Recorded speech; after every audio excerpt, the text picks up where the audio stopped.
Good morning students, welcome to the session of data structures. In our previous lectures we have seen about stack data structure where we will be following the fashion called LIFO, that is last in first out. Okay, I hope it is clear to you people because in the previous lecture we have seen the program how we are going to implement the structure called stack. Okay, and we have seen few real life examples like this, okay, in which we will be using the stack manner in order to store the elements. Okay, in our real life we will be arranging shades, we will be arranging the points, we will be arranging the plates. Okay, like this we will be utilizing our stack data structure, and we have seen what are the basic operations that we could perform on your stack. Okay, these are the four basic operations that I could perform on your stack, that is push operation, pop operation, isEmpty operation, and isFull operation. Do remember, insertion of the elements into your stack will fall under push operation. Okay, and deleting the stacks or else deleting the items from your stack will be called as pop operation. And isEmpty, isFull are the functions or as the operations that will return something on a condition that the stack is empty or else on a condition that the stack is full. Okay, and here you need to register only one thing, that in our stack data structure we will be using only one endpoint in order to insert the element, in order to delete the element also. In the previous lecture we have seen the program. This n is represented with the variable called top, where we will be initializing that to -1.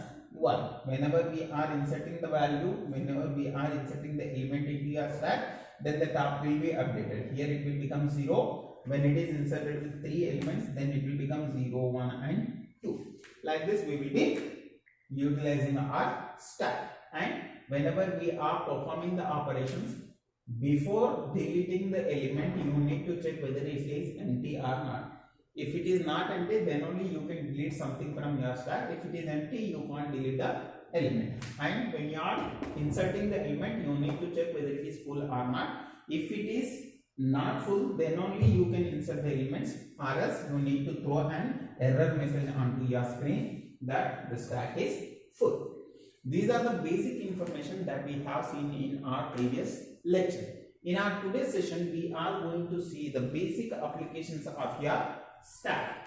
Okay, see, whatever the data structures that we are discussing in our data structure, they are useful in some way, and they will be having their own advantages, they will be having their own disadvantages also. Whatever the data structures that we are using, or else we are going to create, whatever the data structures that we are going to discuss, those data structures are nothing but the conditions, I can say. See here in the previous example we have seen the program where I have utilized the array in order to implement my stack. Okay, I have kept some condition that from only one end I will be inserting the data elements, and that from that end only I will be deleting the elements. Then it became stack. If I am changing the condition, then it will become some other data structure. Now let us talk about them in the upcoming lectures, but see, the today's topic is stack applications. Applications of stack will be like this. Okay, in case of recursion handling, recursions means what? Number of times when the programmer want to execute the same program for number of times, then we will be taking a topic called recursion.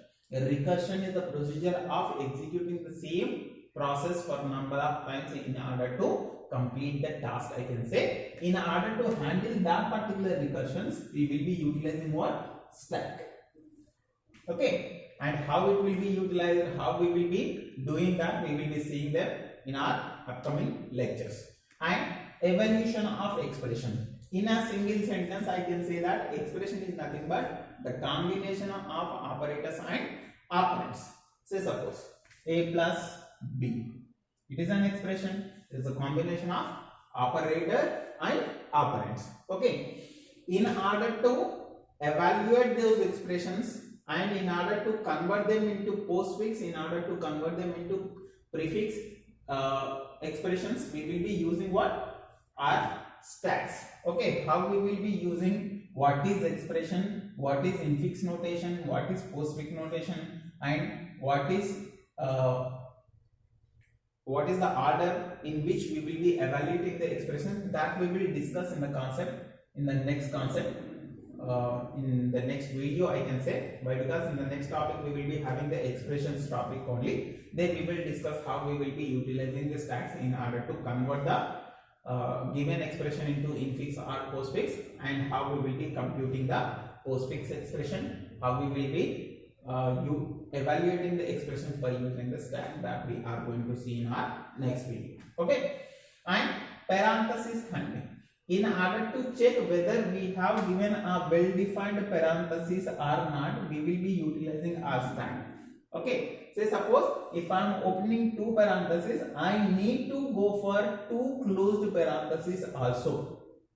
Okay, when I am having one left parenthesis, I need to have one right parenthesis also. Number of open parentheses will have equivalent number of closed parentheses. In order to check whether we have well-defined parentheses or not, we will be going for stack.